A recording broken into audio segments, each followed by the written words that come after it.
President Burke, Yes. Vice President Cockrell, Here. Secretary McShane, Here. Director McKimmey, Present. Director Stockman, Present. Chief Larkin, On vacation. vacation, okay. Deputy Chief Cox. Here. Okay, Attorney Savory, are you there? Here. Okay, hi, Jean. Hi. Great. Thank And you. myself. Thank you.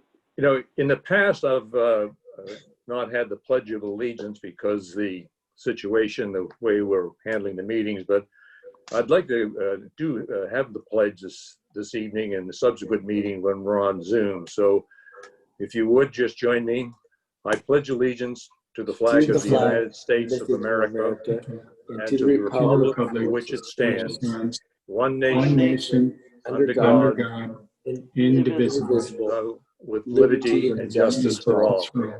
Thank you. Do I have a motion on the consent calendar? Okay, so standby one. Oh, So if anybody has conflict of interest, it's my understanding that I have to state boldly that I will not participate. I will still be on this screen. Otherwise, I would leave the room, but I will not vote on anything that is. Director I'm McKimmey conflicted by it. recruited himself from the consent calendar. With that, do we have a Correct. motion? Yes, I move to accept the consent calendar. I'll second the motion. Move and second. Any discussion? Roll call, please, Jean. Secretary McShane, Yes. Director. What's that? I'm sorry. Director Stockman, Yes. Director McKimmey. Oh, you're recused. Abstain. Okay, abstain or recused? Recuse, sorry, my bad. Vice President Cockrell. Vice President Cockrell. Oh, Vice JB. President JB, are you there? He's muted. Tell him he's muted. JB, you're muted. First talk me into muting it. There you are. That was your phone I was talking about. Yes. Consent calendar, do you agree? Yes. And the President Burke. Yes. Passes 4-0. Moving on to continuing business, second reading of an ordinance setting fees for services. Chief Cox. Yes, I'm going to defer this one for legal to Jean. Yes, good evening. This is the second reading of an ordinance. You introduced at your last meeting and you voted by 4-0 to introduce it. This is an ordinance which would update the district's fee schedule, which has not been updated since 2006. If there are any questions regarding any of the particular fees, I'll defer those to the chief. Otherwise, we ask that you please adopt the ordinance. Thank you. Very good. I'll open a public meeting on ordinance number 2020-04. And hearing none, close the public meetings. Discussion. And I don't see much controversy here at all. Hey, I just have a question. In the background of the discussion, it said that the first reading it was 4-0. I thought it was 5-0. Oh, Excuse me? my apologies. That should say 5-0. I apologize. But in the That's a typo. staff report, it also says 4-0, and it just as an amendment, it should be 5-0. Yes, we'll correct that. I apologize. Okay. Do we have any discussion on ordinance number 2020-04? Not, do I have a motion to approve? yes, I move for adoption of ordinance number 2020-04. I'll second the motion. Any further discussion? Roll call, please, Jean. Secretary McShane, Yes. Director Stockman, Yes. Director McKimmey, Yes. Vice President Cockrell, Yes. and President Burke. Yes. Passes 5-0 by roll call. Moving on to item B, weed abatement. Chief Cox. Yeah, so this is just the motion for the billing of the weed abatement. This is for the lots, the 58 lots that were cleared through the contractor for this year as a part of the weed abatement process. First of all, I'll open a public hearing on Resolution 2020-48. Are there any public comments? Hearing none, I'll close the public meeting. Do I have a resolution to adopt Resolution 2020-48? Yes, I have one question first. Yes. This was a new vendor normally than we've used in the several past years. Has administration been happy with the work of from the new contractor? Yeah, I think, like with any new contractor, there's going to be some bumps as far as the process is concerned. Right. But as far as the product's concerned, we've had no issues. Excellent. Good to hear. With that, I move to adopt Resolution 2020-48. Second the motion. Any further questions or discussion? Roll call, please, Jean. Secretary McShane, Yes. Director Stockman, Yes. Director McKimmey, Yes. Vice President Cockrell, Yes, and President Burke. Yes, Passes 5-0 by roll call. very good. Moving on to Board of Directors and Chiefs report. Finance Committee. Just a couple of items. The Finance Committee did not meet, but we have in our packet a public document that's available as a spreadsheet. And this one is for the current year ending this past June. And just a couple of highlights if you had a chance to look at it. The salaries and benefits, which is kind of a key item for us in terms of its size in meeting our budget, was $8.1 million, and that was some 84% of our budget. A large part of that was because we had openings in Cal Fire staff during the year that wasn't filled, but still was a good accomplishment. The total revenue is $14.8 million for the year, but that included some $2 million that we transferred in from LAIF into the revenue. So our actual revenue was pretty right on budget at a little over, it's actually $12.8 million. The salaries and benefits percentage of our total revenue came in at 83%, which is excellent. We had a bogey of 75%, so that was really in good shape. Our expenses for Station 41, or just the year, this past year, was some $5.4 million. And our reserves for San Mateo County, we have an operating reserve of some $2 million. And in LAIF, we have a reserve as of now of some $10.3 million. Cal Fire, our largest item, was $6.9 million for the year, which was 82% of that budget.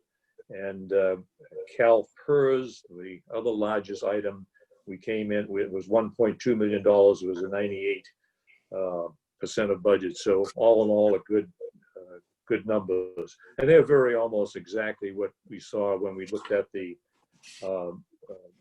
preliminary budget this past June. A couple of notable items that we might see again here not too in the future, and that is our ERAF came in at $1.2 million revenue, which is 133% of our budget. And the interest that we gained from our reserves was $105,000, which was 263% of our budget. So all in all, just very healthy figures. Also under a finance committee, let me just mention one other, I'm going to just change subject very quickly. It's actually a finance item, and go to the PAS statement that's in our packet. And there's actually two PAS pages in the packet. And one is for the month of June, and the second one is for the entire year from 19 through July 1st, 2019 to 6/30/2020. And just to point out a couple of items on the annual report. One is that you'll notice that we paid $280,000 out of PAS towards healthcare for our retired firefighters. So that's $280,000 that is not in our regular budget. We don't have to raise money for it or pay it out of our regular budget. The second item I'd point out to you is that down bottom, it talks about the annual return.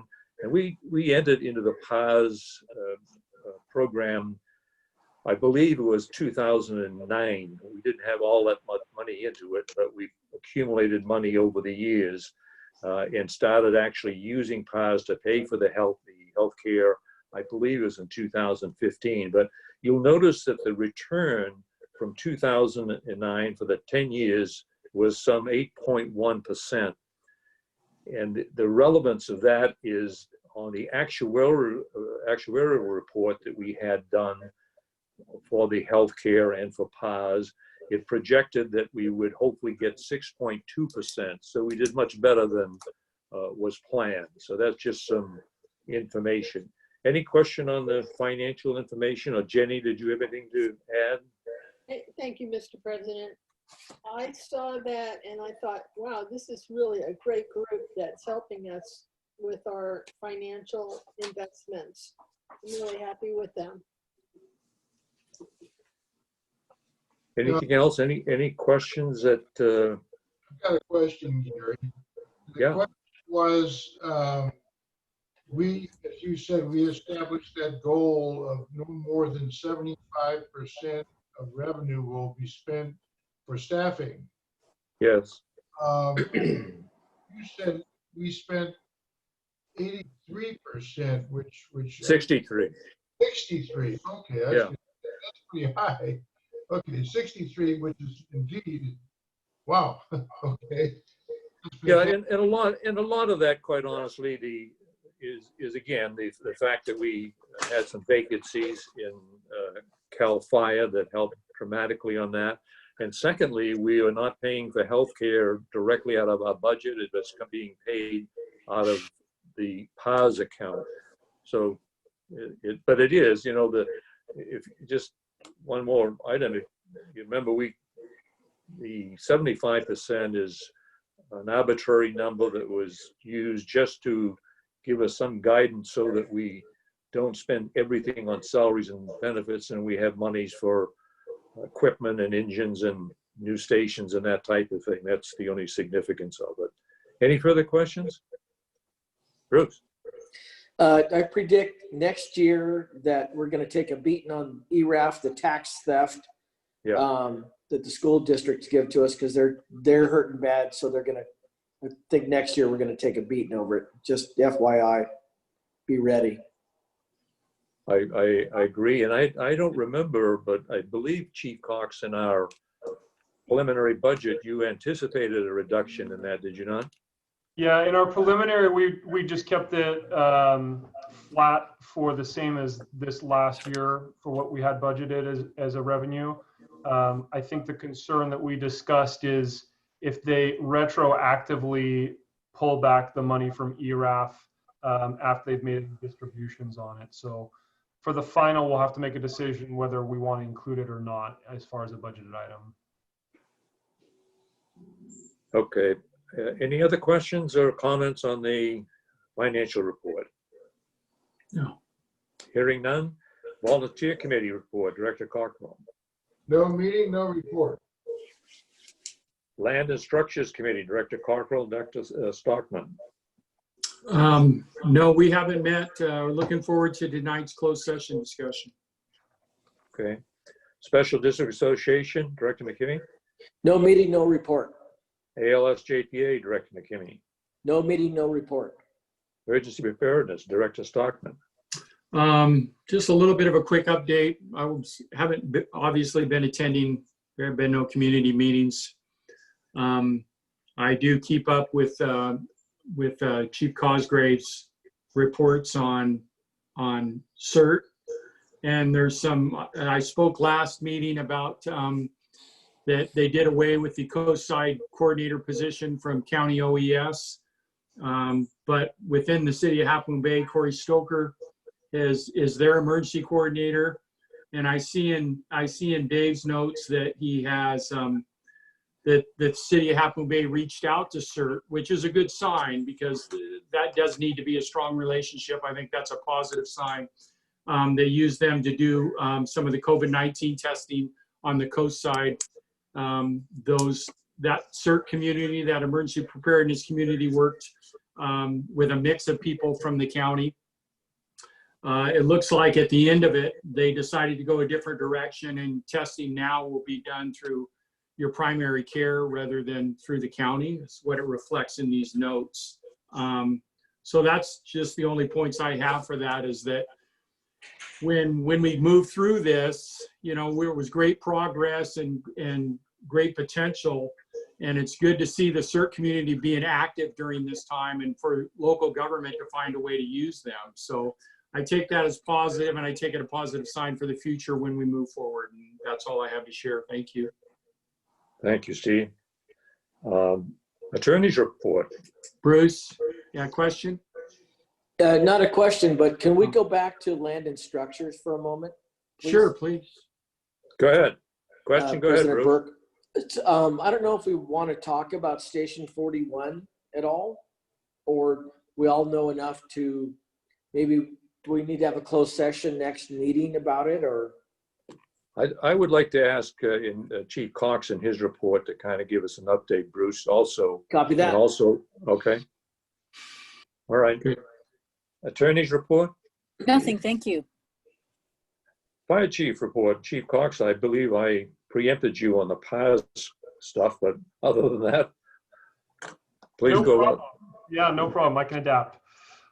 Just a few things. Just first of all, on the COVID-19, you'll probably see we put some more kind of formalized signs at each of the stations saying the station is closed to the public, and if you need fire marshal or admin or station crew, here's how to get a hold of them. That was, if you remember, we had that person walk into the station who was COVID positive a while back here at Station 40, and we're just trying to prevent our crews from having those sort of exposures. As far as a workforce, our workforce continues to remain healthy, although we have increased our precautions about wearing masks in the fire station and while on the apparatus now. And that is a direct result of just the governor's directive to all employees who are less than 6 feet from each other to have a mask on at all times. We're still going on calls for, flu-like symptoms, and we're working with AMR to get our PPE stock as needed. Maybe the biggest piece of news around the COVID is yesterday we were awarded, along with all other fire agencies in the county, just under $1 million as a county fire service for PPE for COVID-19 specifically. So Coastside Fire District is a part of that grant, FEMA, as well as County Fire. So we should see all of that material coming out to us in the coming months. We do obviously are going to have some impacts because of this COVID-19 that we'll have to discuss in relation to fire inspections. Now this has gone on for 6 months. Mandatory and business inspections have been impacted because of our crew's inability to go out into the public and get in close contact. So it's just something to put on the radar for everybody about moving forward, what the expectation is there. As far as administration goes, I've been working with Gene on an RFP that we'll be bringing forward to the board for appraisal services for the district, more of a blanket appraisal service instead of a specific plot or piece of property. And as soon as we get those results, we'll bring that to you. We've also advertised a notice for flooring replacement at Station 40 on the crew side of the station to get rid of the carpet and put something that is actually sanitary on that side. We are working on the board District of Distinction application. I'm the final holdup right now. I need to do my governance course in August. So as soon as that's done, we can submit the packet. That is the final step. We got the distinction now. We got the transparency, and then the distinction is the final step. And then getting back to the PARS actuarial, there was a draft actuarial that's been provided. We're working on a final report, which we'll bring towards the board with that PARS actuarial information in it. And then just thank you everybody for your support for Captain Lutz Memorial. It went impeccably well for what the circumstances were.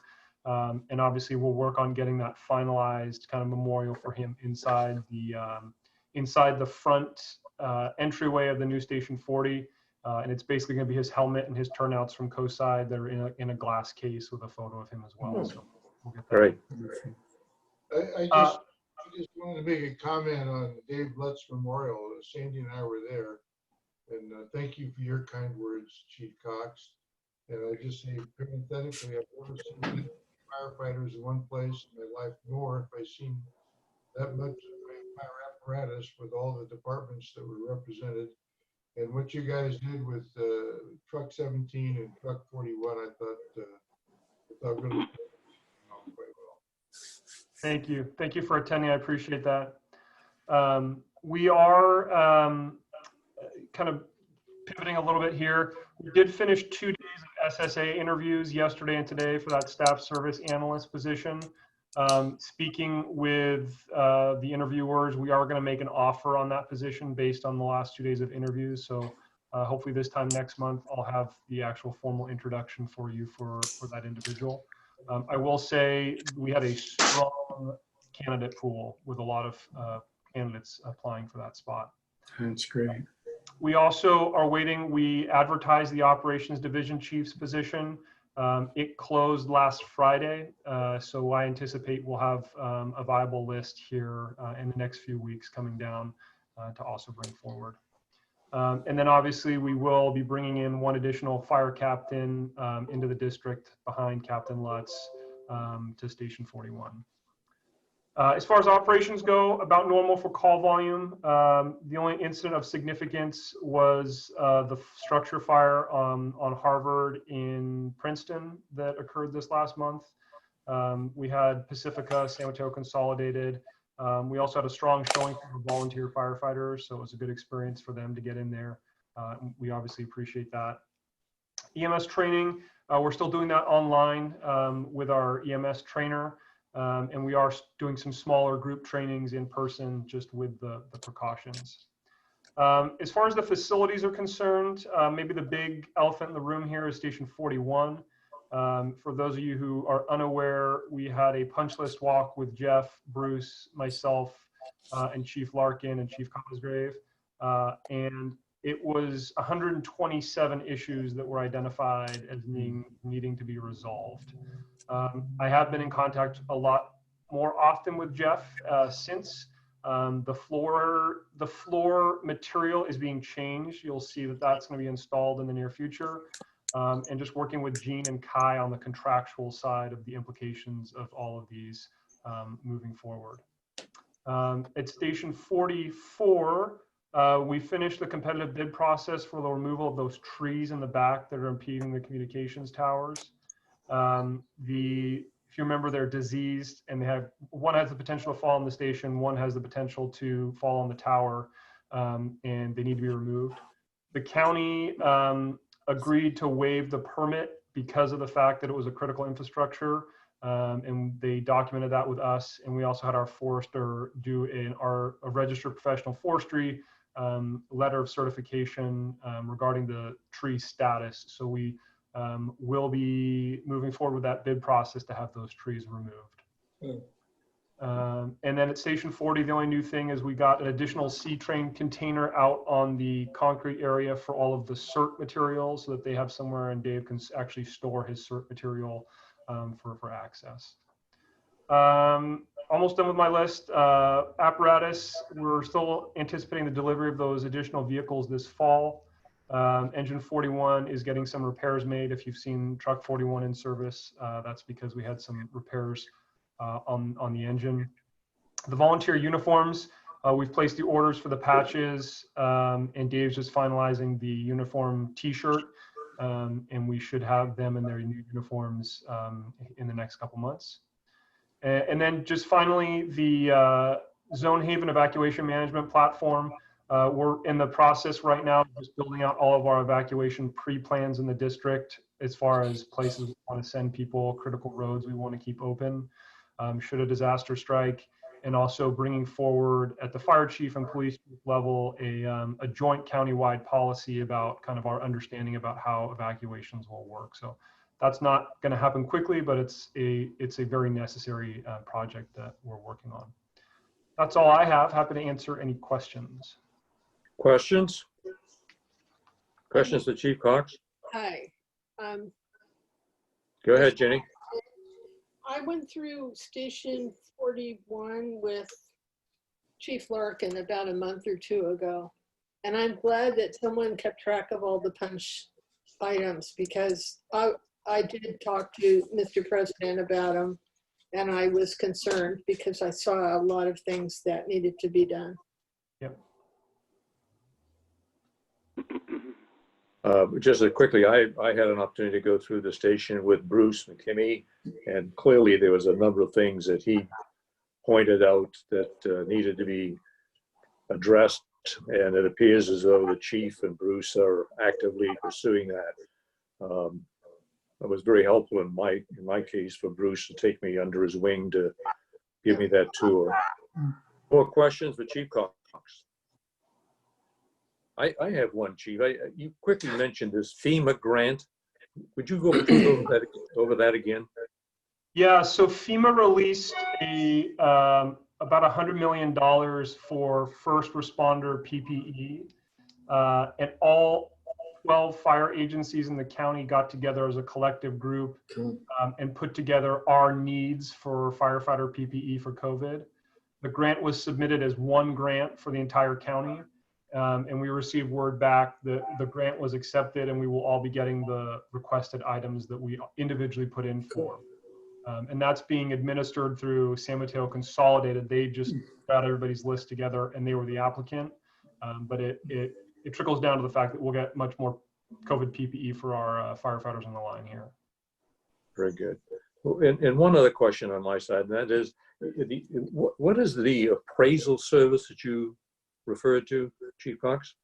Yeah, so the appraisal service is just a contract for professional services to have an appraiser available under contract with the county, or sorry, with the district, for if and when we have appraisal services that we need done.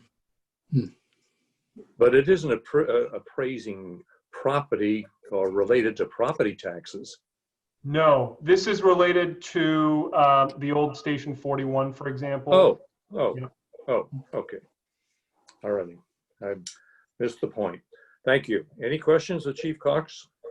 Bruce has one, and I do after him. Go ahead, Bruce, go ahead. Okay, so after the Princeton fire, volunteers met up at Station 44, which I'm adjacent to, and all the volunteers had old Half Moon Bay Volunteer Fire Department t-shirts on. Mm-hmm. Have they been issued new t-shirts? Yeah, so Dave Cosgrave's been finalizing the order for the new t-shirts. Okay. We started this process right after COVID hit and have been battling that issue. So we've gone with a new vendor, and I would say in the next few months we'll have them issued. Okay, cool. Yep. And I'm gonna get that sign out of the lobby at Station 40. Good for you. Whatever. Steve. Yeah, I have one point. I had a short written correspondence with Chief Cox, and I'd like to bring it up in this meeting before another month passes. But it was in regards to 4th of July. You know, it was very nice on the coast side that the coast was kind of closed down. The city of Pacifica was a different experience. I know there was, what I read on social media, there was up to 7 structure fires just that evening in Pacifica. And my thought was, with the approved sale of fireworks in the city of Pacifica, I think it might be appropriate for the board to somehow send a statement to city government of Pacifica that we're very strongly support mutual and auto aid agreements and our shared resources. But it seems in these days, and it's not just happening in Pacifica, it's many communities, but it's crazy that we're still selling fireworks, because I would question whether the Safe and Sane fireworks are what start these fires, but I think they do contribute to an atmosphere that it's okay to have fireworks and it's okay to shoot them off in your neighborhoods. Again, it's a kind of a iffy space to tell another city what to do. But I think if we were to ask for the data of what normally throughout the year resources we send to Pacifica or North, compared to that one day that's related around fireworks, I think it's a legitimate argument. So I'm open to, I don't want to make an issue where it doesn't need to be, but I'm curious of what the rest of my fellow directors' view on that. I agree Well- with, Go ahead, Jenny. I agree with you. I think that it's a strange thing to be selling in this day and age when I don't know what, does the county have a policy regarding fireworks? Yeah, I believe Pacifica is only one of a couple cities in the county that sell and allow safe and sane fireworks. Well, Now, look, they sell them. It's my understanding that it's not legal to set them off in Pacifica, but like San Bruno, you can. That's my understanding. I could be way wrong. It's city by city, essentially. Okay. could I ask Gene Savory if you would give us a little bit of a staff report on what's going on and what latitude we might have to take any action and whether it's appropriate? Yes, I'm happy to do that for the next meeting. Thank you. Okay. Anything else? Chief Cox or any other comment? I just mentioned that in your packet, of course, is the statistical thing of what's going on that is available to the public in terms of inspections and times and volunteer statistics, that as well as there's a letter on behalf of the board to expressing condolences to Mrs. Lutz in the packet as well. Anything else? It was beautifully done. If not, then we will close our regular session and move to a closed session. And this is the closed session is a conference with real property negotiators, and it's being covered under Government Code Section 54956.8. With that, we are adjourned. And Chief, are we